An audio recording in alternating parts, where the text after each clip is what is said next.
Hi there, and welcome to Chimp Chat, a podcast aimed at helping you get the very best from your Mailchimp account. Brought to you by those clever chimps at Chimpantsys, a Mailchimp Pro partner. Mailchimp email marketing is just what we do.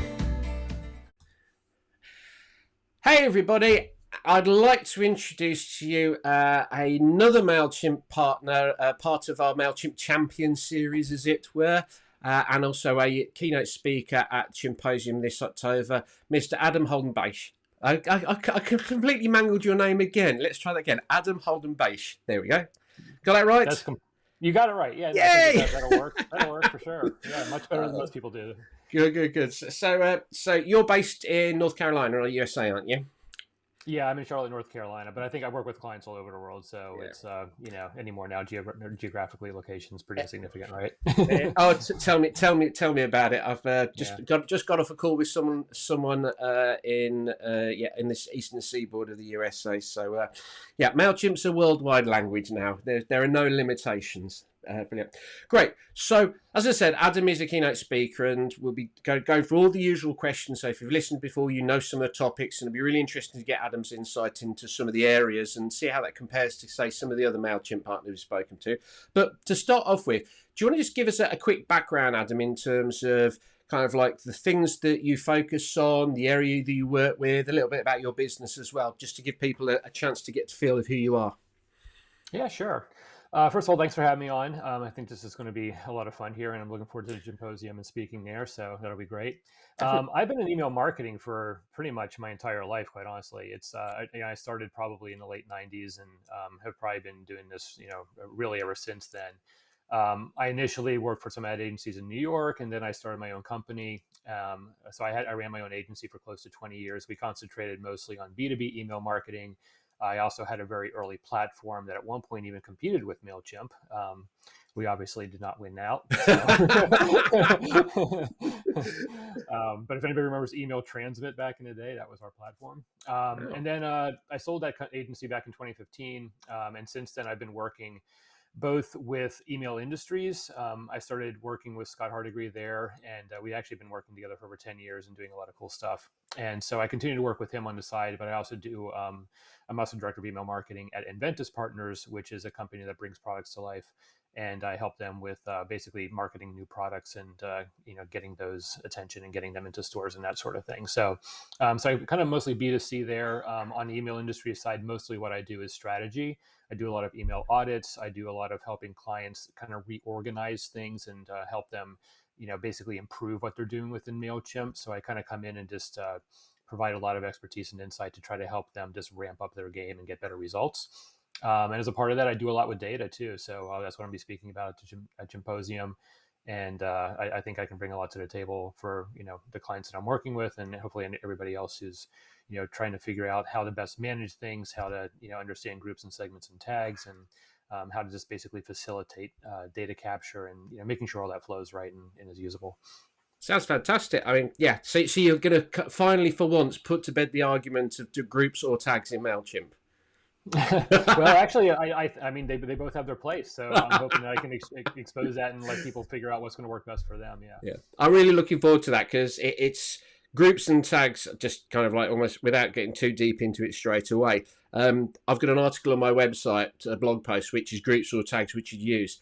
It's the most popular article on my website. It's the one that generates the most traffic, which is kind of like really surprising when you think of all the other things. So I'm actually quite looking forward to, because obviously I've got my opinion of how pros and cons and whatever, but that's something I developed over time. And I think one of the great things about Chimposium is the fact that even for us kind of like who've been using Mailchimp for many, many years, we've developed our kind of like insular view of how we do it. But it's going to be fascinating to hear how, kind of like some of the other Mailchimp experts out there are actually, using the tool. And there's going to be stuff that I think everyone is going to learn, whether you're starting off or even if you're quite advanced. There's going to be some real good stuff to take away. So fascinating about that. So would you say kind of like, and you are kind of like a full-on dyed in the world, cut me and I bleed email marketing person. So be interesting to kind of like, so how has the industry changed over the years? And I say this because I'm compared to you, I'm a Johnny come lately. I didn't really start in email until about 2010, 2011. So kind of like you double the experience of that. So What do you think is the main changes over the past 20 years as email marketing as a concept has developed? Yeah, that's a good question. In some ways, email has really stayed the same in a lot of ways, right? I mean, we're still receiving it the same way. We're still kind of processing it the same way. But I think what's really advanced is more what's happening on the marketing side. I think that emails now are definitely becoming more personalized, more segmented, more appropriate, hopefully just more relevant in general for the recipient. So I think from a marketer standpoint, we've collectively done a better job of just creating more relevant messages. The whole days of batch and blast and everybody getting everything seem to be long gone now. I think most people understand you have to be very targeted and specific with your message for it to get positive results. So I think that that's where a lot of it is really improved. And so I even see that with even my smaller clients. They're saying like, we probably don't need to send this to everybody. We don't want to bother people who are not interested in this, right? And so that's probably number one. I also think too, there's other things too, like dynamic content, and some of those kind of type things have improved the email marketing experience. But I'm also like, I don't know, slightly disappointed that there hasn't been more, more sophisticated stuff take off with the email. Some of the other things that were once so promising, seem to be kind of stagnant or just not being used too much. Things like AMP and email, creating those kind of web-like experiences in the inbox. Even video for email really hasn't changed a whole lot. So I'd love to see those kind of things improve, but I kind of feel like the industry as a whole is not really headed in that direction. Things seem to be kind of almost even taking a step back, I guess, with the iOS 15 change that's coming this fall. Yeah. So, we have to just kind of completely adapt and do the best we can within the environment. But I think we're getting better at that collectively. Yeah, no, I agree completely. I think there's definitely a challenge from certainly from the content point of view. And I think the issue you've always got with that is that it's dare I say, the web experience is consolidated down to 3 or 4 browsers, and web designers can kind of like work and concentrate on those. But when it comes to email programs, there are so many different versions, so many different corporate versions, and different ways that you can look at an email. That I agree that the possibilities are there, but trying to get something that works across the board in all of those platforms, as opposed to something that may work in what I was literally talking about video. About 5 minutes before this call, I was just reading an article and saying, kind of like the concept of, as opposed to just having a animated image in an email, actually embedding a video and having it play. And there are some programs now that will play that, but there's an awful lot of programs out there that won't play it in the email. And I think you agree completely, is there's huge opportunities there to make email an incredibly powerful marketing tool, more so than it is at the moment. But it's just, kind of like trying to marry up the various different parties to have kind of like some standards to allow that to happen, and that's always going to be a bit of a challenge. So no, couldn't agree with you more. And I'm really interested to, we may come back to in the future, later on today, in just looking at the history and how things change, because like I said, you were there right at the start to some extent, and I think it's very interesting to see how. I think actually this would be an interesting question. I'll store this and come back later. How attitudes have changed to email marketing, because one of the things that I talk about a lot at the moment is that kind of like the concept, you touched on it, concept of sending a newsletter. 10 years ago, 15 years ago, people would have signed up for a newsletter because it was different. Kind of like now, I almost say you don't have the right to someone's inbox by just sending them stuff. You earn the privilege, and it's got to be good and relevant and stuff. So I'll be interested. We'll touch on that a little bit later, because I think there's definitely something to dig on. But let's get into, because obviously we're both Mailchimp Pro partners. So where did the Mailchimp journey start for you? Probably after, I mean, I was using my own platform for years, but then I'd always obviously known about Mailchimp, and a couple of my clients were even on there, even during that time. But after that kind of went away, Mailchimp seemed to be where most of the opportunity was. I mean, I think they have 65% market share or something ridiculous. So it's kind of natural that a lot of businesses would be there, and a lot of businesses will start there. And then progress out at some point, but usually that's, they have to get pretty sophisticated to get to the point where they are not able to, have all their everything that they need in Mailchimp. So I kind of feel that, it really kind of started at that point. I ended up working with a lot of clients who were in the space and kind of learned the platform pretty well. And then, Mailchimp does a good job of feeding leads to their pro partners, and so I was able to pick up even more business. And basically, the ball just started rolling and hasn't stopped since. So. I think I'm connected to over 150 client accounts now in between my 2 or 3 different, Yeah. logins for Mailchimp, and so it's just, I've helped a lot of brands from everything from Mm. strategy all the way through to executing Yeah. campaigns on a regular Yeah. basis. Yeah, I Yeah. always think that kind of like the pro partners, we should have kind of like a little league chart to say how many email accounts we're actually connected to in it, as it were, just to see where we are. Because I think at the moment I'm just over 100 at the moment. I think about 110, as it were. So a little bit behind you, but it's always nice to know that there are other people who've got the same challenges, as it were. And I think that's one of the great things of the partner program that Mailchimp have put out, is actually, we're now speaking. I didn't even know you existed a couple of years ago, and probably vice versa. And now we can have a conversation and talk about how we use it. And it's certainly brought all of us a little bit closer together in terms of understanding and hopefully, helping each other grow as well, which has been a real good thing about it. Okay, so Mailchimp. What's Mm-hmm. the thing that you love the most about Mailchimp? There's probably a couple. Number one, I think, is just easy to use, and I think that really anyone with even a very limited, technical set can get in there and achieve some level of success. So I find that the barrier to entry is really super low for Mailchimp. So anyone who's kind of thinking like, I need an email platform, I don't know how many people are still out there considering that yet. Most people are in there, but anyway, but I find it is pretty usable. I also think too that they're continuously trying new things and coming out with new stuff. I mean, every quarter there's new additions to the application. Definitely. Yeah, it can be both a blessing and a curse, because sometimes the additions are not quite as sophisticated as you'd like them to be, but that once they put something out there, they're going to continue to make it better, and so there's only going to be room for improvement, and so that's good. I mean, it's nice to see, because like even some of the offshoot things like surveys, for example, I've ended up using pretty regularly, and it's nice to have that and not have to go back to another third-party tool and work with the integration and kind of figure out how to make it all work together. So it just makes life a lot easier.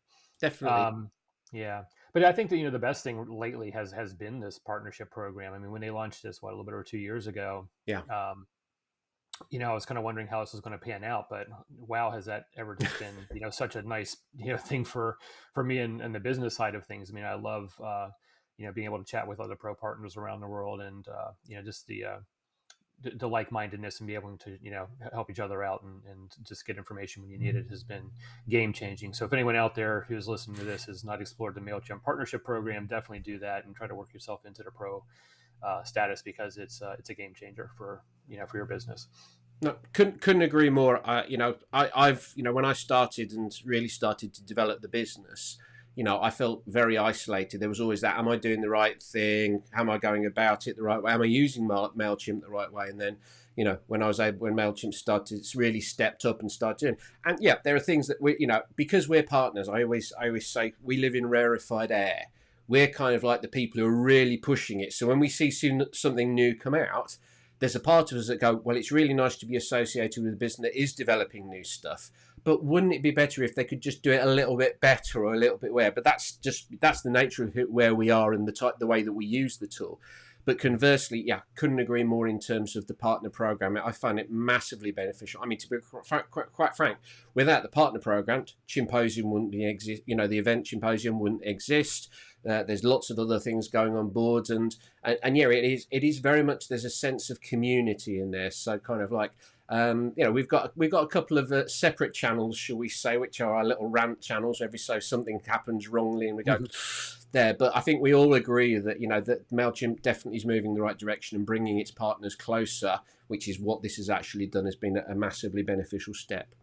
All right, so we now said what we love about Mailchimp. Now let's flip it around. Now, just for reference, this is a Mailchimp Pro podcast. We are very supportive of Mailchimp. We love it to bits, but as in all good relationships, you need to be honest occasionally when things don't go necessarily the right way. So what's the thing that currently is frustrating you when it comes to Mailchimp? I don't know if it's like there's really nothing new. Like some of the things that I experienced are kind of have been there for a while, so I've learned how to deal with them.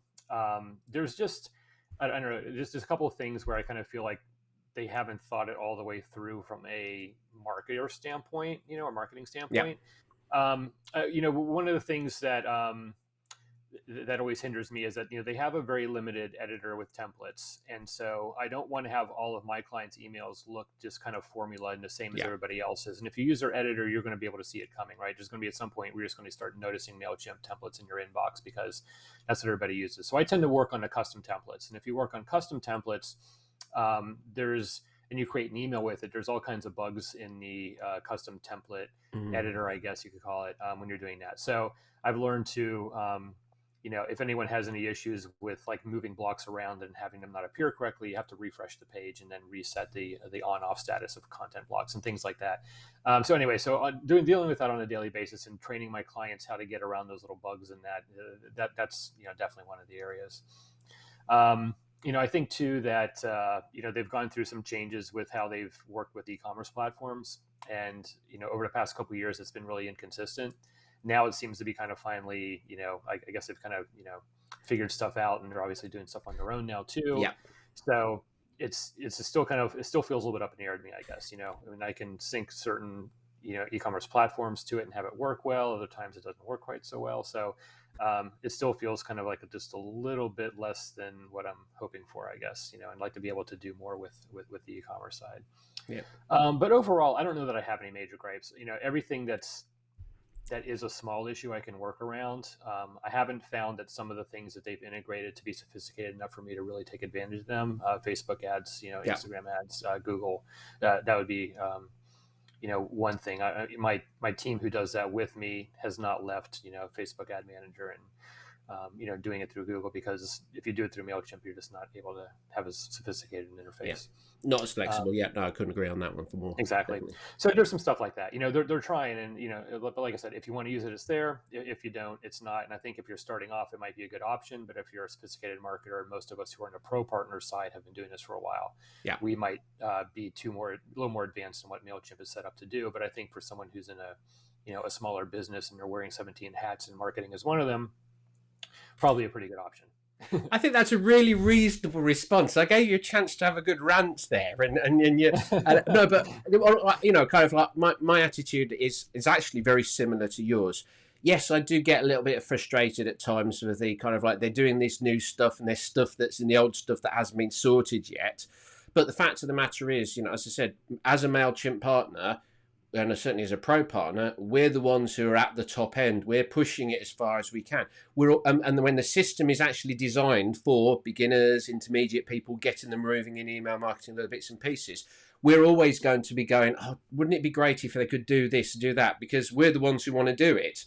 There's a lot of other people who are actually quite happy just to use the tool as it stands and aren't necessarily pushing the bracket that much. So, I think at times being partners, you've got to almost have that kind of like that sense of, well, you know what, I am actually pushing this as far as it can go. And what I'm asking for is probably only going to be a few people who actually want this facility. And it's not necessarily something that's mass market. But I understand completely. A little bit frustrating at times, but they're doing the right thing. And I think that's obviously really reassuring. Okay, so one last question about Mailchimp, and it's one that's kind of like I always find very interesting, just to see how people see Mailchimp and when they come to you. What do you think is the one misconception that kind of like people who are using or talking about using or even decided not to, their misconception of Mailchimp that you kind of like would like to set right, as it were? Yeah, I think that the main one is that it's only for entry-level marketers, and I think that that's a misconception. A lot of people have said, well, shouldn't I be using something more sophisticated? Should I be moving up to a mid-level platform or going up to something more enterprise level? And 90% of the time, I'm like, no, it actually does what you need it to do. You just either don't know it or haven't figured out how to manage it within the platform. So it's not something that's just for beginners. You can grow with it, and you can probably get to the point. I've kind of found that when someone has a marketing team with a marketing director and several people underneath them, that's about the point where you're going to leave Mailchimp for something else. But until you get there, if you're a solo person doing your marketing, if you have maybe like one other person who's helping you develop it and you're kind of leading the strategy side, Mailchimp's probably going to be just fine for what your needs are. And it's definitely the most cost-effective platform out there still, compared to other platforms. That being said, if you have a super niche kind of type thing, if you're doing something really, really specific and you need something like browse abandonment or something like that on the e-commerce side. You might need to go to another platform or something like that. But outside of that, it's like really, I think it does a pretty good job. And, it is probably a little more sophisticated than people give it credit for. People see it as an entry-level tool, but I think you can really use it for quite some time, especially if you're a smaller business. Couldn't agree more. That's one of the things that I'm regularly battling. People come to me and go, can I do this? Can I do that? Should I be looking outside? And as you've said, Mailchimp, although it's not the most sophisticated tool out there, and on a couple of areas is probably a little bit later to the party than some other players out there. The fact is that, I think the way you described it is if it's just you doing your marketing, your business, whether it's you wearing several hats or you being the marketing person, in most instances, Mailchimp will do the job perfectly well. It's only really when you've got the capacity to have different people sending different campaigns at different times and really get to a new level of segmentation, that's the point where you're probably worthwhile consider looking at. But even then, a lot of people I've worked with, they're in the same situation and they're still finding Mailchimp does exactly what you need it to. So no, agree completely. I think that's very well put in terms of kind of like using Mailchimp and dispelling those misconceptions. Okay, so now we kind of like ticked off Mailchimp. Oh, sorry, yeah, like we can tick off Mailchimp. It's literally all we do every day. Let's go a little bit broader and start, diving into some of the things that you've picked up with regards to email marketing of good practice and bad practice. So, what do you think is so? If someone came to you and said, "I'm just starting out. I've got a business. I've got marketing plans in place, but I've not done any email marketing." What would you recommend that they do? What were the first few steps that they'd recommend that they should be looking at you putting in place? Yeah, I would say it probably depends on the business a little bit. But in general, what we do with clients when they are starting up, I rarely get someone who's coming in without anything. Usually they have something, and it can be just a little bit of something, but usually it's they're looking to take the next step. So let's assume that someone has at least a small database of contacts, and that they've probably sent a couple emails, but they're not seeing the results that they want. Some of the things that I'm going to work with them on, the first thing is just going to be acquiring more data. And I think that marketers in general are very passive about acquiring data. You need to be a little more aggressive with it. And I'm a big, proponent of putting forms in as many places as possible to try to capture data. And that's just not, websites and everything else, but it's, using your social channels and other connections and even print and, things like that to try to collect data. Like my whole thing is, and I'll probably touch on this in my presentation, but ABCD, always be collecting data. Yeah. And you really have to be pushing for that everywhere you go. Everything you do should be about trying to get new people to subscribe, because if you have that initial connection, you can nurture those leads and eventually they can become customers. Yeah. If you don't capture that, then you're missing every opportunity that you don't get. So that's the first thing I'm going to do is I'm going to work with them on getting data into their database. The second thing I'm going to do is work with them on basically setting their goals and trying to push people through to conversion, whatever that might be, whether it's an e-commerce purchase or reaching out to a salesperson or whatever the business requires. And I feel too that some tactics, newsletters are a good example. Newsletters to me are not always a great tool for nurturing as much as they are for retention. Yeah. And so I'm going to try to do certain things for my leads and prospects that have not converted yet, and really try to push those people through the funnel and get them, to the conversion standpoint. So I'm going to work really hard to do that. I'm also going to set up a lot of automations. We're going to have a welcome message. We're going to have an intro, an onboarding series. I'm going to also work with them on re-engagement for any old contacts that have fallen off. And potentially releasing the dead weight to help with deliverability. Those kind of type things. That's all the stuff that I kind of get going with my clients right off the bat. No. Once we've kind of taken all those kind of one-off projects and got them done, then it's time really just to try to dig into your messaging and try to start figuring out, okay, how do we segment our database? How do we talk to these different groups? How do we make sure that they're leading towards what we want them to do? How are we tracking and analyzing this? Putting together tracking mechanisms. Setting up all those integrations like to Google Analytics, so you can see what's happening from the email to the website. So all those kind of things are kind of where we end up taking it. And so that's really kind of where I step in, is just kind of leading clients through that process and getting them from being, kind of an entry-level marketer to being a more sophisticated marketer, and hopefully, just really ramping up their conversions and results. No, fantastic. There's a couple of things that I'd just pick out there.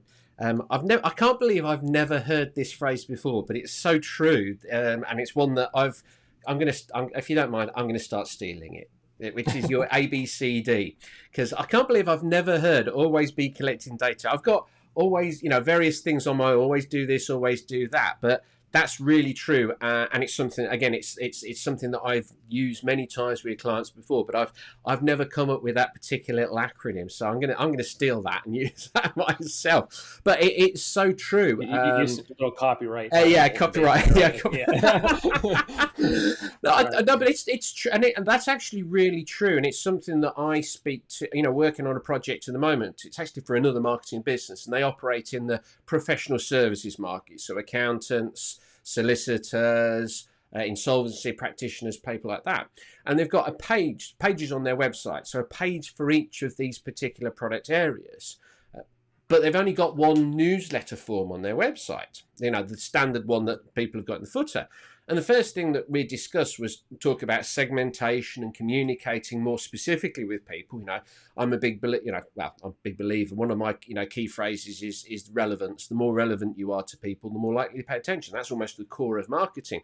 To be relevant, you need to know what they're interested in, and all we're doing with email marketing is actually transferring what we naturally do as humans. So we're having a conversation now. I'm being relevant to you. You're being relevant to me. It's what we do as humans. All we're doing with email marketing is trying to get as close to that level of communication, and you need data to do that. But this business, they've got these 5 market sectors, and what I've said to them and what we're putting in place is a form on each of those pages. Now, that form could just be a sign up to learn more about how we can help accountants or solicitors or whatever, but it can just as much, you can incentivize that, put a lead magnet or a download or whatever associated with it. But the great thing is first of all, you've got a form on each of those pages, which obviously is going to increase your ability to get data. But not only are you getting data, you're actually learning about people, because the only people who are going to fill out the form on the accountant's page are accountants. The only people who are going to fit out the lawyer's page are lawyers, and suddenly you're collecting that data, which is, like you say, absolutely worth its weight in gold down the track as you start developing more sophisticated marketing plans. So, no, that's really, really very true. And another thing that I pick up, and I'm going to dig into this a little bit more, because this obviously is something that's happened over time. And I think, kind of like my view is that whole concept of early 2000s.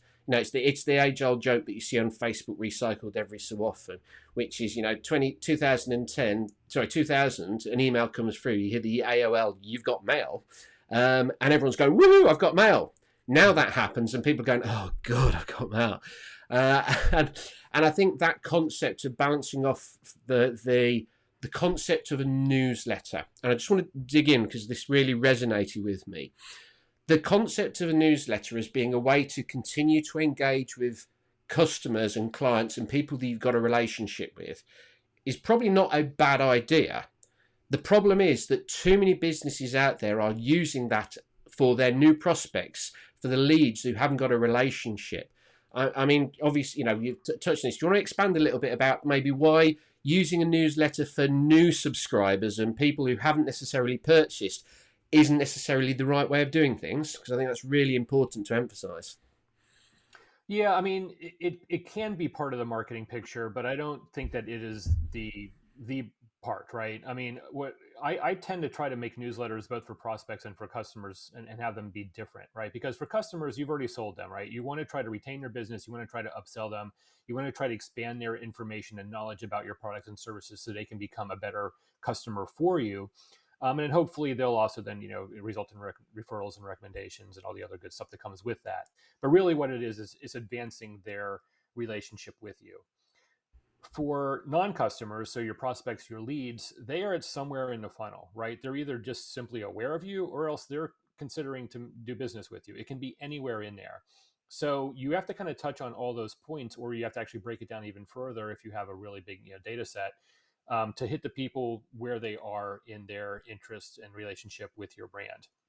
So if they're very early on, you want to be providing really top level information, right? If they're really down deep, you need to be providing that really, the stuff that's going to make you stand out against your competition, the customer testimonials, the videos, the white papers, the comparison sheets and that kind of type stuff. So I almost kind of find that for non-customers, really kind of nurturing is really the way to go, and just kind of working them through that funnel. And newsletters can be a part of that, but it has to be generic enough, or it has to be very specific to where they are. So that's kind of my thought process on it. But if we're really going to try to target and give people information on what they are most interested in, then you really need to be kind of focused with your newsletters and not just doing one thing for everyone, because it's rarely going to provide the information you need to cover off everyone, from that people who are just learning about your brand to people who have done business with you for 10 years. Yeah, no, that's my brain's going ding ding ding. I'm completely on the same. No, because that's true. People are different, and that's the whole purpose of segmentation. And usually some of the customers that I work with, they're relatively early in the journey, maybe a little bit earlier than your typical client, as it were. But a lot of the time we're talking about, well, where are you going to slice the cake? Where's that first cut going to be? How are you going to segment your database? So you've got a database with 1,000, 2,000, 5,000 names. Where are you drawing that line? Where do you want to? And usually the first thing we'll say is, well, are they someone who's bought or someone who hasn't? Because, as you said, their relationship is completely different. And you need to understand that the more, as we said, the more relevant you are, the more targeted your communication, the more likely someone are going to take action. People who've not bought from you, they'll want that information. They want to know, they want confirmation that the decision that they're about to make is the right one. Whereas people who have purchased, their relationship is different. You don't necessarily have to sell as hard. It's about maintaining the good relationship that you've got with them moving forward. And the tone of communication, the type of communication, so whether it's newsletters or whatever, you do need to acknowledge that there is a big difference there. I think that's something that a lot of businesses who go into email marketing, they naively think, well, email marketing is just sending a newsletter. I've just been working with an accountant in the UK, just had an initial consult with them. And literally, they're sending one email out to 2,500 people.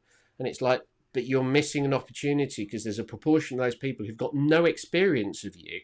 You need to sell them on that benefit. And then once they become customers, then you can start talking about the broader type of thing that you can do and, keep them engaged. So, and that's a perfect segue into pretty much, your talk, as it were, in terms of, kind of like the Chimposium event and how you going to, kind of hopefully give some people some ideas of managing that data in terms of capturing it, organizing it within your Mailchimp account, and then using it. Is that kind of, do you want to give people a little bit of a quick insight? Obviously, don't give away all the good stuff, but a few nuggets and insights of some of the things that you're going to talk about on the 7th of October, I think it is, you're talking.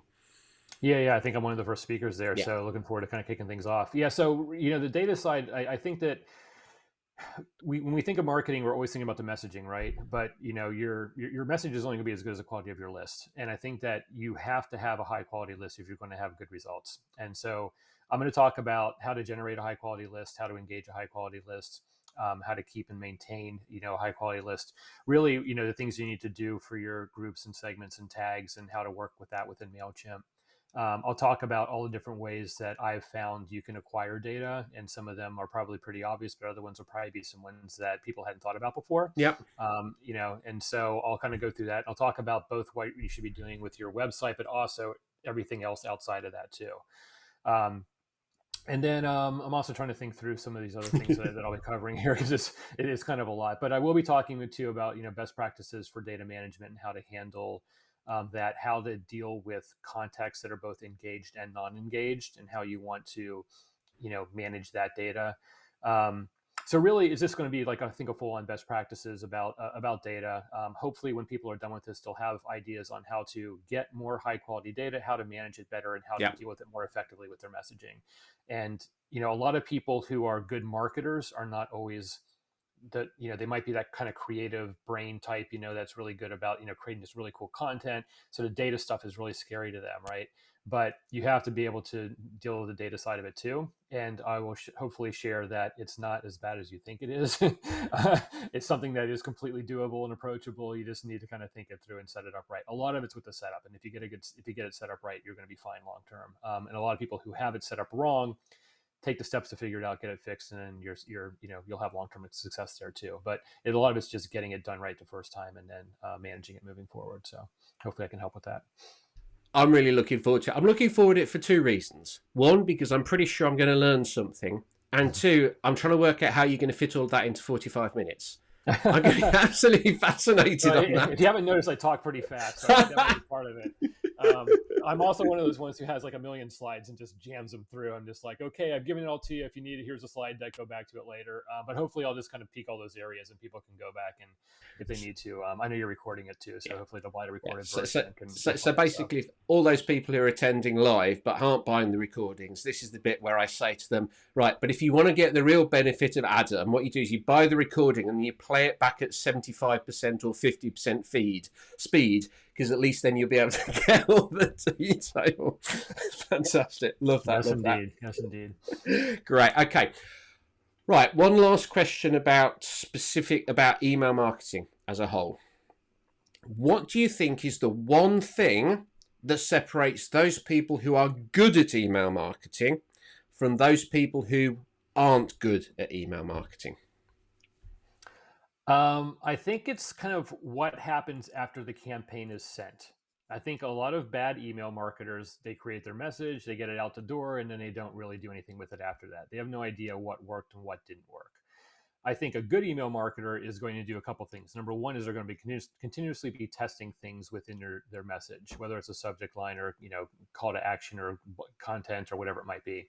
But I'm always recommending with my clients to set up tests and continuously test things, and obviously take the winner and then use that as your control, test it against something else, and just kind of keep trying to improve. And then the second thing is analyzing your reporting, looking and seeing what's working, what's not, what happened after the click. Did people go to the website? Did they actually complete the purchase, or did they drop off on the website? Because, our email we have three steps, right? We have the inbox, we have the open, and then we do the click, and then we go to the website, and we convert usually on the website. And for an email marketer, that's generally our goal, but a lot of people aren't really looking at what's happening after the click. So we have to know what happens there too, because if you get 100% click rate and they go to the website and everybody falls off, your email's not doing any good in the end, right? So you have to be able to pay attention to that kind of stuff too, and then tie it all back together. So basically, analysis is where a lot of people are falling short, and I think that's an area that almost everybody can improve on, and set yourself up to get the results you want, to make sure you can track things and determine your results, and then use that information to make better campaigns. Yep, no, makes a hell of a lot of sense. I could pull my hands up on that one as well. And so there's times where I go, yes, great, got the email out the door. And then a couple of days later, oh yeah, actually, that's only half the job. I actually need to see what's happened and how I can learn. And yeah, the only way that you're going to get better at anything is to do it, see what worked, see what doesn't, take the bit that you didn't and learn from it and improve it next time. And I agree completely. I think people do get stuck into the front end of creating and sending it, and not actually having that feedback loop afterwards. So that very, very valuable, very true point. Right, okay, before we give you a chance to have a little bit of a rant, because we always like to give people the opportunity to get something off their chest, we'll just do a few little quick fire questions, just to get know a little bit broader about you, and not just the dyed-in-the-wool email marketing expert, a little bit about Adam. Okay, so what's your favourite music artist? Oh my goodness. I'd say probably at this point, maybe like Tame Impala and a couple of some stuff in that kind of like alternative genre. I still like the Gorillaz and stuff like that, and even my old school, self still likes like bands like Nine Inch Nails and things along those lines. So Jane's Addiction, like I don't know, it's really kind of I'm really all over the place, quite honestly, with music. I'm actually a musician. My undergraduate degree is in music, and so I really enjoy all genres, but I tend to still like stuff more in that kind of alternative rock space, I guess. Cool. Okay, Mac or PC? Oh, Mac, 100%. I think I've had every Mac since I had a Lisa, I had a 2E, I've had really almost everything. So I do have a PC too, but it just sits here. So every person I've asked has said Mac, and I'm really surprised. I thought there'd be one or two PCs out there, but everyone's jumped on the Mac background. Okay, yeah, I've been an Apple fanboy for years. There you go. Favorite comedy TV program? Oh, geez, I don't really even watch TV.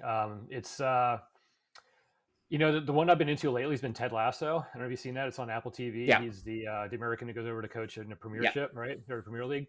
And so I've just thought that's hilarious, and so that's been my favorite as of late. So someone turned me on to that. I am a big soccer fan or football fan, and so probably one of the I guess it's growing here in the States, but you guys have a little bit better out over there than we do. But this is the irony. I'm me being a huge American football fan, so.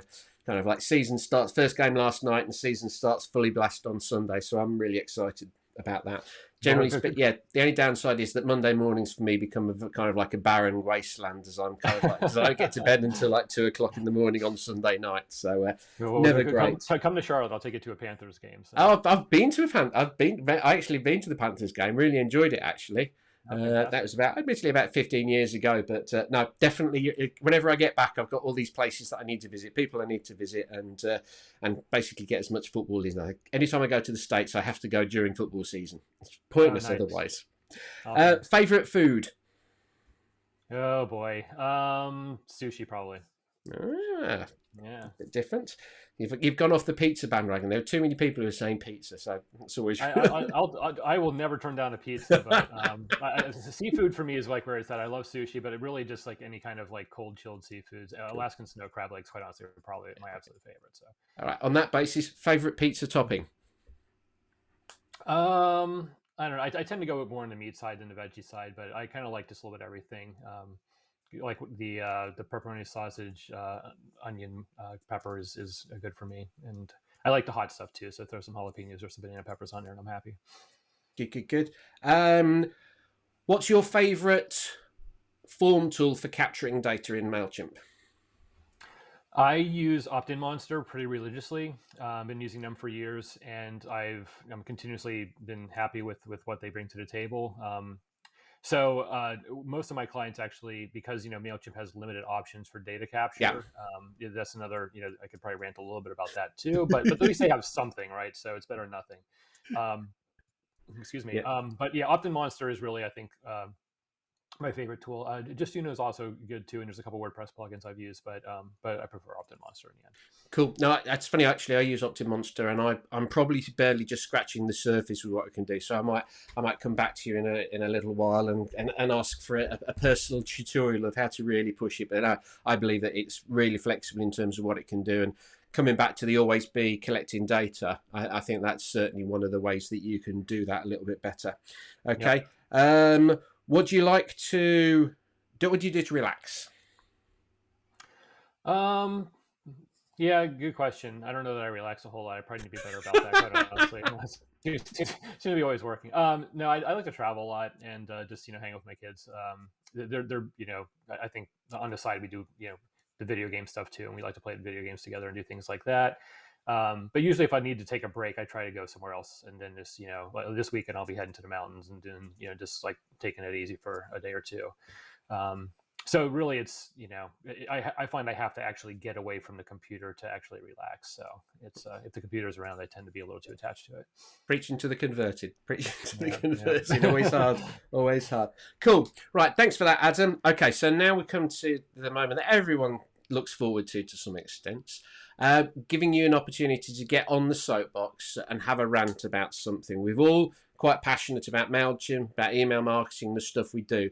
But there are things that are touch papers for us, that just as soon as we hear someone say something, the brain goes to a point where we're going, oh, I can't believe that I'm hearing this. And then you have to get on, you can't stop yourself from for the next couple of minutes having a rant. So opportunity open, the floor is yours. What's that one thing that always gets you going that you want to have a little bit of a rant on to get people to hopefully do better? Well, I'm going to switch this up a little bit too, and I'm not going to talk about the people side, but I'm going to talk about the business side, because my biggest rant is that after all these years, we do not still have standards in email marketing, and it bugs the living Jesus out of me. Like, I'm just kind of like how is it that we're 20, 25, 30 years into email marketing now, or whatever it is, and there's nothing that, like, we're still having to test stuff in 180 different email clients, and Outlook still is god awful, and like there's always something, right? Like it's always breaking somewhere, or something's happening, and we can't control that because it's all done by a third party. So I think that just in general, like everybody needs to stop competing against each other and come together and form some sort of way that we have a standardized set of not just how things look and feel, but how things are tracked, right? And Apple's going to be changing that this fall too. So now that's going to just be another thing to have to deal with, where we're going to see open rates in some email clients, but not in others. So, but this is kind of like the biggest challenge I think we've ever had as an industry, is just nothing works the same everywhere, and I would love to see that be fixed. And if we could get a complete set of standards and protocols in place, it would just make everything so much more powerful, because all these third-party tools could then, work towards a common, factor and have everything work properly. So anyway, I think that's my biggest gripe, overall the industry, is that I don't feel like we've made a lot of progress there, and especially now, and even looking forward, things are going to be changing even more. So it's just not getting better. Yeah. Do you feel better? I think I do. I was just kind of like, I just want Mailchimp to change a couple of bits and pieces. You want to change the entire industry, so come on, Microsoft, you get Outlook figured out. I'm tired of doing an Outlook version of every email. So, excellent. No, I agree with you. I kind of like, it's one of those things in the back of my mind that always is a little bit frustrating. I mean, unfortunately, it's one of those things. How quickly and if it's going to change is going to be challenging, because there are so many different tools out there and so many different companies involved, and trying to create that standard is always going to be a little bit of a challenge, as it were. But no, we can dream, we can hope and dream and do our little bit, as it were, to make things better. Brilliant. So thanks very much for your time, Adam. I thoroughly enjoyed that. It's the first time we've really had a chance to have a chat in depth about kind of like what you do and your approach to stuff, and it's great because there's definitely a few bits and pieces that you've mentioned that get my brain ticking in terms of things that I do and might change and tweak them. And I'm definitely going to be stealing your ABCD. That's a nice, simple and easy acronym that I can use again and again and again. Cool. Right, okay, so Adam, as we said, Adam is one of our first speakers. I think we've got David Sundell, who's going to be doing the first talk, which is talking a little bit broader about email marketing, where it fits in your overall marketing plan. And then straight after that, we actually get into managing data and all of the detail about collecting it and organising it, which is going to be Adam's area. So really looking forward to that. That's going to be fantastic. If people want to learn a little bit more about you, get in contact with you, what's the best way that they can do that? Yeah, I mean, I kind of exist in a couple different places. You can find me at Adam Holden-Bache on most social media channels. Really on the email side, I'm mostly just doing stuff on Twitter, but even that I'm kind of hit or miss with. But for general Adam at emailindustries.com or Adam at Enventsyspartners.com. One of those two would get me, you'll reach me there. Yeah, and I also wrote a book a couple years ago too called "How to Win at B2B Email Marketing." So if you search me, you might find that. And so I'm at Adam at B2BEmailMarketingBook.com too. Did you just throw that in as the end? Publish author and everything. That's funny. Well, really appreciate you spending the time today, Adam. Like I said, I've learned a bit.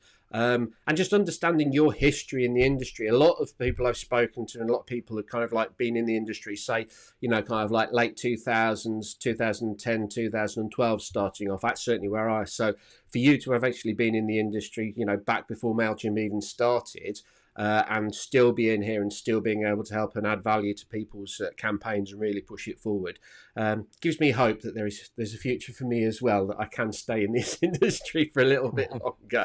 So thanks for your time, sir. Really, really appreciate it. And guys, if you want to check up with Adam, you've got his contact details, and I'd certainly put Adam, if you're in that one where you want to take your email marketing certainly to the next level, I think Adam is one of the, certainly when it comes to Mailchimp Pro partners, one of those people who can really help you do that. So please tap him up if that describes you.